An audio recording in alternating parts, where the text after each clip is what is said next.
అప్పుల బాధలు వెంటాడుతున్నాయా? అయితే 6 జేవిఆర్ వారి జాతిరత్నాలు ధరించండి. హాయ్, వెల్కమ్ టు మనం టీవీ. నేను మీ మనోజ్.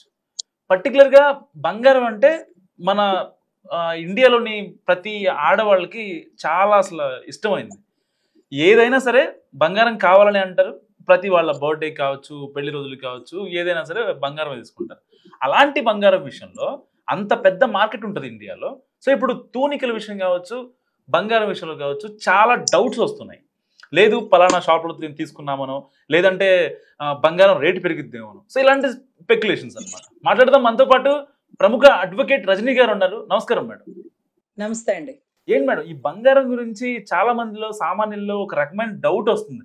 రేపొద్దున బంగారం కొనాలా వద్దా అనే ఒక డౌట్ కూడా, మన దగ్గర ఉన్న బంగారం కరెక్టా కాదా, లేకపోతే ఎక్కడ కొత్తది కొంటే అసలు అది నిజమైన బంగారమేనా అనే డౌట్స్ వస్తున్నదని మీరేమంటారు? నమస్తే సార్. దీంట్లో ముఖ్యంగా కొన్ని సంవత్సరాల తర్వాత బంగారాన్ని కొనాలి అంటే కార్పొరేట్ ఏరియాలోనే కొనాల్సినటువంటి పరిస్థితి సార్. ఎందుకంటే బంగారం అంతా బల్క్ గా రాజకీయ నాయకులు ఇన్వెస్ట్మెంట్ గా బినామీగా దాన్ని కొనేస్తున్నారు. అంటే సప్లై తక్కువైపోతుంది. అంటే బాగా సరికంతా వాళ్ళే కొనేస్తే సప్లై తక్కువైపోతుంది. అప్పుడు డిమాండ్ ఎక్కువైపోతుంది. గ్రామ్ రేటు పెరిగిపోతూ ఉంటుంది. సో అంత దళారులు కొనేస్తుంటే, సపోజ్ కూరగాయల మార్కెట్ ఉందండి. పాపం రైతులు ఎంతో బాగా పండిస్తారు. కానీ రైతు దగ్గర కొంటే మనకి ఒకవేళ కేజీ ఒక 20 రూపాయలు అనుకోండి.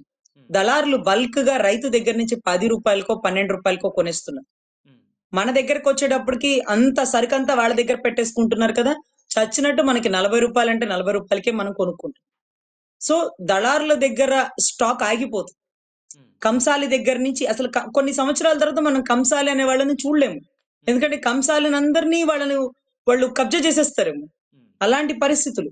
అంటే కనీసం చేయగలిగేవాడు ఒక్కడు దొరికినా అతనితోనే చేపించుకుంటామేమో బంగారం. ఎందుకంటే నమ్మకం కదా. పెద్ద పెద్ద షోరూమ్స్ లో కొనాలని అనిపించినప్పటికీ డిజైనర్స్ కోసం వెళ్తాం. కానీ క్వాలిటీ కావాలంటే మనకి ఎప్పటి నుంచో ఉన్న కంసాలి గారినే నమ్ముతాం. ఎందుకంటే ప్రతి ఒక్కరికి ఒక ఒక డాక్టర్ ఉంటారు. మన ఫ్యామిలీ డాక్టర్ అంటారు. సో మన ఫ్యామిలీ డాక్టర్ ఎలా ఉంటారు? పెద్ద జ్వరం ఏం కాదమ్మా, దీనికి ఆ టాబ్లెట్ ఈ బ్లడ్ టాబ్లెట్ వేసుకోవద్దు, ఏం కాదు, ఒక 2 days లో తగ్గిపోతుంది. ఇది వైరల్ ఫీవర్ వద్దు, కాదు ఇది వైరల్ ఫీవర్ లక్షణాలు కాదు, బ్లడ్ టెస్ట్ ఏం చేయించుకోవద్దు, ఏం కాదు అని చెప్పేస్తారు. సో మన ఆస్థాన కవుల్లాగా ఆస్థాన వీళ్ళు కూడా ఉండాలి సార్. మనకి కంసాలీలు ఉండాలి, తెలిసిన వాళ్ళు ఉండాలి. చిన్నప్పటి నుంచి మన అమ్మగారి టైం నుంచి ఎక్కడ తయారు చేస్తున్నారు ఒక నమ్మకం మీద వెళ్లాల్సినటువంటి పరిస్థితి సార్. ఈ మధ్య చాలా మంది పాపం ఇక్కడ క్వాలిటీ బాగోదని దుబాయ్ నుంచి బంగారం తెప్పించుకుంటారు. దుబాయ్ నుంచి తెప్పించుకున్నా ఇక్కడ ఎవరికి ఇస్తారు? వాళ్ళు ఏం చేయలేరు కదా, మళ్ళీ కంసాలి గారికే ఇస్తారు. సో ఏరా అయితే పళ్ళుడు కొట్టుకోవడానికి మనం ఇచ్చిన బంగారంతో కంసాలి గారు చేస్తారని మనకు తెలుసా? మనం నమ్ముతామా? లోపలికి వెళ్ళిపోయాక ఏం జరుగుతుందో మనకు తెలియదుగా. పేషెంట్ ని వెళ్ళాక ఆపరేషన్ చేస్తారా, అలాగే కూర్చోబెడతారా, మొత్తం పొట్టంతా కోసి మళ్ళీ కుట్లేసేస్తారా, లోపల ఏం జరిగిందో మనం చూడం కదా. ఇది కూడా అంతే సార్. సో ముఖ్యంగా మహిళల సంగతి ఇక చెప్పనే అక్కర్లేదు. మేము కూడా అదే అవగేషన్ తో ఉంటాం కాబట్టి మేము గోల్డ్ షాప్ కి వెళ్తే మేము ఏ డిజైన్ కొనుక్కోవాలనుకున్నామో అది ఫోన్ లో పెట్టుకొని, ఈ డిజైన్ మీ దగ్గర ఉందా, లేకపోతే ఈ జుంకాలు బాగుంటాయా, ఇది మా పొరుగింటి వారికి ఉంది, సో ఇలాగే మాట్లాడుకుంటాం సార్. అంటే గోల్డ్ షాప్ కి ఎప్పుడు వెళ్తాము అంటే ఒక బిజీ షెడ్యూల్ లో వెళ్తాం. సపోజ్ పెళ్లి ఉంది అనుకోండి, హడావుడిగా పెళ్లికి బంగారం కొనాలని వెళ్తాం. లేకపోతే గృహప్రవేశానికి ఇది కొనుక్కోవాలని వెళ్తాం. లేకపోతే ఇంకొక ఓణిల ఫంక్షన్, పంచల ఫంక్షన్, ఇలా. లేకపోతే డబ్బుని ఇన్వెస్ట్మెంట్ గా పెట్టుకోవడం కోసం బంగారం కొంటాం. అప్పుడు మోడల్స్ చూడం, ఏదో కడియం తీసుకుంటాం, లేకపోతే ఇంకేదైనా పెద్ద హారం తీసుకుంటాం. ఎందుకంటే అది మాకు అక్కర్లా, దాన్ని అలా మార్చడం కోసం బిస్కెట్ బదులు ఇది బెటర్లే, అప్పుడప్పుడు వేసుకోవచ్చు, మనకు అవసరమైనప్పుడు కరిగించుకోవచ్చు, అట్లా వెళ్తుంటాం. ఇంకా చాలా దారుణం ఏంటంటే ఎంగేజ్మెంట్ టైం అండి.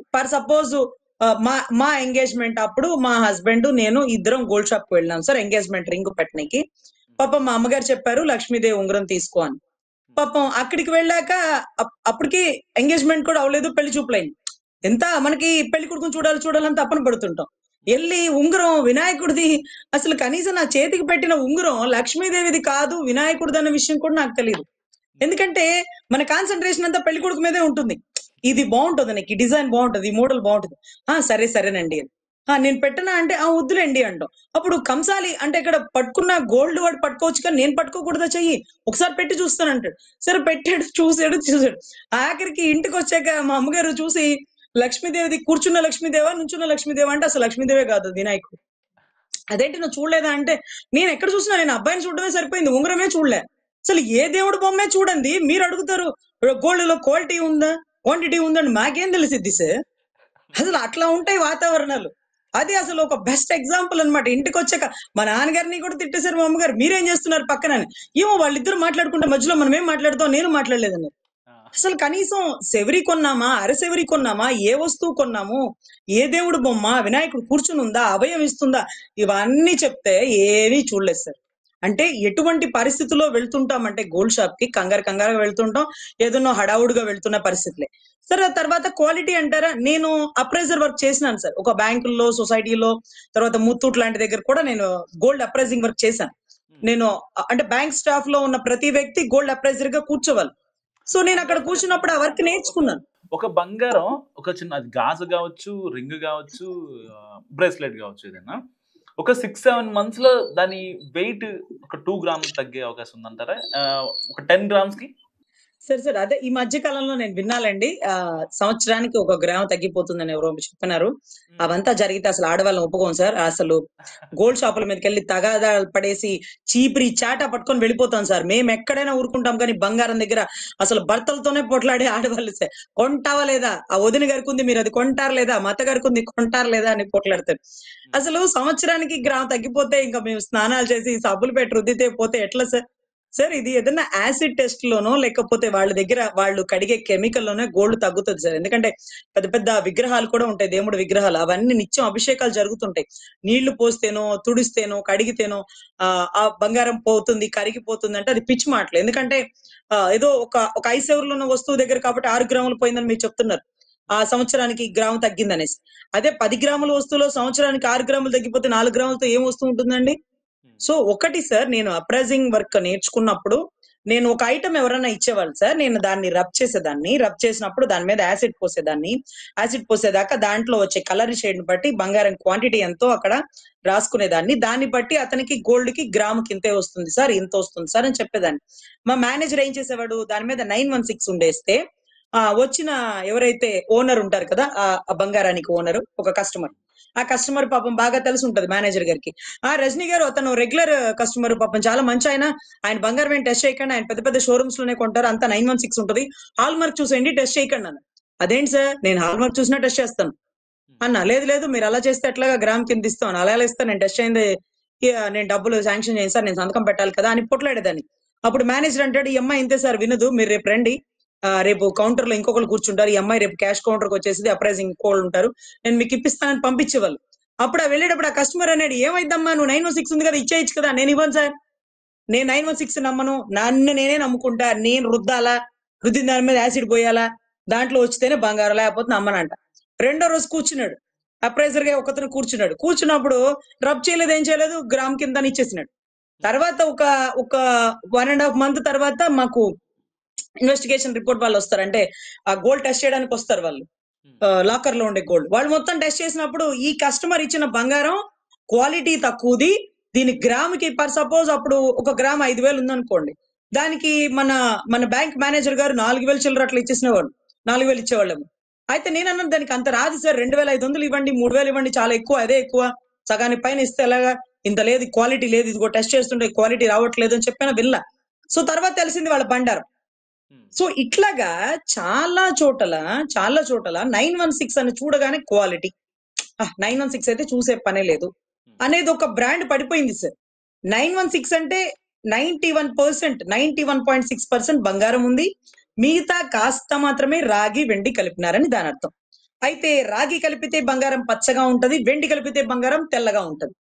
సో ఎక్కడ ఏం కలుపుతున్నారో మాకు తెలీదు. ఈ మధ్య కాలంలో పౌడర్‌లు కూడా కలుపుతున్నారంట. పౌడర్‌లు ముఖానికి వేసుకుంటేనే ఆ మేకప్‌కి బరువెక్కువైపోతదన్నట్టుగా మీరు పౌడర్‌లు గాజుల మీద లేకపోతే ఇంకొక చాండ వేసిస్తే మాకెలా తెలుస్తది? కాలిస్తే కానీ దాని వన్నె తెలీదే.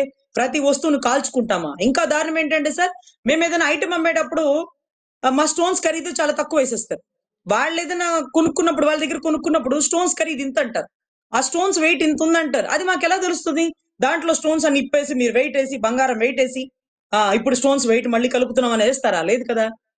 సో ఇట్లాగా ఎక్కడ ఏ మాయ చెయ్యాలో ఒక గోల్డ్ షాప్ కాదు సార్. అందరు గోల్డ్ షాప్ వాళ్ళు కట్టగట్టుకొని సబ్జెక్ట్ అవగాహన లేని మాలాంటి అమాయకపు ప్రజల్ని మోసం చేస్తుంది. మాకుండి పావులా సబ్జెక్ట్. సో నాకు కొంత తెలుసు ఆ ప్రైసింగ్ వర్క్. అసలు అది కూడా పాపం చాలా మందికి తెలియదు. బంగారం చూడగానే కొనేసుకుంటారు. నేను ఇంటికెళ్ళి మళ్ళీ దాన్ని రుద్దుతా, దాని మీద యాసిడ్ వేస్తా, దీంట్లో క్వాలిటీ తక్కువ ఉందండి, ఇది వద్దు, ఇది ఇంత కలిపాడు, 80% కలిపాడు గోల్డ్, మిగతా అంత క్వాలిటీ తక్కువ, అసలు సరిలేదు అంటాం. సో ఇటువంటి విషయాల్లో ఇది మాత్రమే కాకుండా సప్లై డిమాండ్ సూత్రం ప్రకారం సప్లైని తగ్గించేస్తున్నారు, సప్లైని ఆపేస్తున్నారు. సప్లై అంతా కబంధ హస్తాలతో ఉండిపోతుంది పెద్ద పెద్ద దళారులకి. అప్పుడు డిమాండ్ పెరిగిపోతుంది. ఈ మధ్య కాలంలో బాగా ఎక్కువైపోయి అనుకుంటా డబ్బులు. బంగారాన్ని కాళ్ల పట్టీలకి లేకపోతే మెట్టలకి కూడా వాడేస్తున్నారు. బంగారం అంటేనే లక్ష్మీదేవి. లక్ష్మీదేవిని కాళ్ల దగ్గర వేసే అంత అంత తలకి కొవ్వు పట్టేసిందా, లేకపోతే ఇంకొకటి అనేది అర్థం కాదు. అలా చేయకూడదని ఎవరు ఎందుకు చెప్పట్లేదో మాకు తెలియదు. తయారీ ఎందుకు చేస్తున్నారో మాకు తెలియట్లా. రేపటి రోజు బంగారపు చెప్పులు కూడా వచ్చేస్తేమోనండి. బంగారాన్ని కాళ్ళ కింద తొక్కేస్తారేమో. ఇప్పుడు కాళ్ళ మీద పెట్టుకుంటున్నారు, రేపటి రోజు కాళ్ళ కింద తొక్కేస్తారేమో. సో మనిషికి అంత ఎక్కువ అహంకారం, అంత ఎక్కువ డబ్బు కూడా ఉండకూడదేమోనండి. లిమిటెడ్ గా ఉంటే ఏ ముక్కుకు పెట్టుకుంటామో, ఏ మెడకు వేసుకుంటామో. ఎక్కువ అయిపోతే కాళ్ళ కింద తొక్కేస్తామేమో. సో కళ్ళకద్దుకోవాల్సిన బంగారాన్ని కాళ్ళ కింద తొక్కేసేటటువంటి ఐటమ్స్ చేస్తున్న వారిని కూడా మందలించాలా. అది పెద్దవాళ్ళు ఎవరినో చెప్పేవాళ్ళు చెప్పాలా. చాలా మంది పెట్టలేరండి, మెట్టలు బంగారపి పెట్టరు, కాళ్ళకి పట్టీలు పెట్టరు. మాకు అసలు ఒప్పుకోరు. అలా ఇలా పెట్టుకుంటారు, ఇలా ఇలా పెట్టుకుంటారు. మరి తయారు చేస్తున్నాడుగా, తయారు చేస్తున్నాడు, బుద్ధి లేకపోతే పెట్టుకునే వాళ్ళకి లేదా అని కూడా అంటుంటారండి. ఇక వాళ్ళ వ్యాపారం వాళ్ళది. ప్రజలకు నచ్చేలాగా, ప్రజలు మెచ్చేలాగా బంగారాన్ని అలా తొక్కేసేలాగా ఎలాగో తయారు చేస్తారు. సో ఎనీవే, బంగారంలో చాలా కల్తీలు జరుగుతున్నాయండి. మనకు ఆ సబ్జెక్ట్ అవగాహన ఉండదు. ఫర్ సపోజ్ పుస్తకాలు అనుకోండి. నాకు రెగ్యులర్ గా బుక్స్ చదివే అలవాటు, ప్రతి బుక్ స్టాల్ కి ఎక్కువ వెళ్తుంటాను కాబట్టి ఏ ఆథర్ ఎలాంటి బుక్ రాస్తాడు, ఫర్ సపోజ్ ఆథర్ బుక్ అనుకోండి, ఇతని బుక్ లో సబ్జెక్ట్ ఉండదబ్బా, ఊరికే సాగదీస్తాడని కొనము. ఇతని బుక్ లో మంచి సబ్జెక్ట్ ఉంటది, మంచి మెసేజ్ ఉంటది అని ఇతని బుక్ కొంటాం. అలా మాకు బుక్స్ కి అవగాహన నాకుంది. మరి బంగారానికి అవగాహన లేదే. ఈ తయారీ వాడు లేకపోతే ఈ షాప్ వాడు బాగా తయారు చేస్తాడు, ఈ షాప్ వాడు బాగా తయారు చేయడు, ఇది ఇలాగుంటది, దీని లోపల క్వాలిటీ లేదు. సో ఇవన్నీ ఎలా తెలుస్తుంది? సో దీని మీద అవగాహన కల్పించాలి. క్వాలిటీ ఉన్న బంగారాన్ని అమ్మాలి, విలువలతో కూడిన వ్యాపారాన్ని చెయ్యాలని మనస్ఫూర్తిగా కోరుకుంటూ, అమాయకులైనటువంటి ప్రజల్ని దయచేసి మోసాలు చేయకండి. చాలా మంది రాజకీయ నాయకులు బినామీలుగా చాలా మంది గోల్డ్ షాప్ ఓనర్లను పెట్టేసుకొని గోల్డ్ షాప్ వ్యాపారాలు చేసేస్తున్నాడు. అప్పట్లో జయలలిత గారు, శశికళ గారు, వారి బినామీలు కూడా చాలా మంది ఉన్నారులేండి అక్కడక్కడ, మచ్చుకైనా ఉంటుంటారు కదా. సో అటువంటి పరిస్థితుల్లో కొంచెం అవన్నీ కూడా మనము, ఎందుకంటే వాళ్ళకి బంగారం వాళ్ళ దగ్గర ఉంటే చాలు, మనం కొన్నా కొనకపోయినా రేట్లు ఎక్కువ పెట్టేస్తారు. సో అన్ని టైంలో మనం కొనలేము. శ్రావణ మాసం రోజున ప్రతి ఒక్క మహిళ గ్రామ్ బంగారమైన లక్ష్మీదేవి తీసుకుంటది. సో మన ట్రెడిషన్ ని బట్టి, మన ఆచారాలను బట్టి, మన ఆచారాలతో వ్యాపారాలను చేస్తుంటాడు చూడండి, అలాంటి వాళ్ళని చెప్పుకోవాలి. సో దాన్ని కూడా ప్రజలకు అందుబాటులో ఉండేలాగా ఉండాలి. కానీ మరీ అంత రేట్లు పెంచేసుకొని దాంతో వ్యాపారం చేసుకొని రాజకీయ నాయకులు, నిన్న మొన్న లిక్కర్ కేసులో కూడా చెప్పాను కదండి, చాలా బంగారం కొనేసినారు బల్క్ గా. అంటే బంగారం అందుబాటులో లేని దగ్గరికి పైకి లేపేసినారు, దాన్ని ఎక్కడెక్కడికో అమ్మేసేసుకుంటున్నారు. సో మనకి దొరకదు, దొరికినప్పుడు దాని రేట్ ఎక్కువ ఉంటుంది. సో ఈ రకంగా ఈ వ్యవస్థని మార్చాలని కోరుకుంటున్నాం సార్. థ్యాంక్ యూ రజనీ గారు. సో ఇది రజనీ గారు నమస్తే. చూస్తున్నాం మనం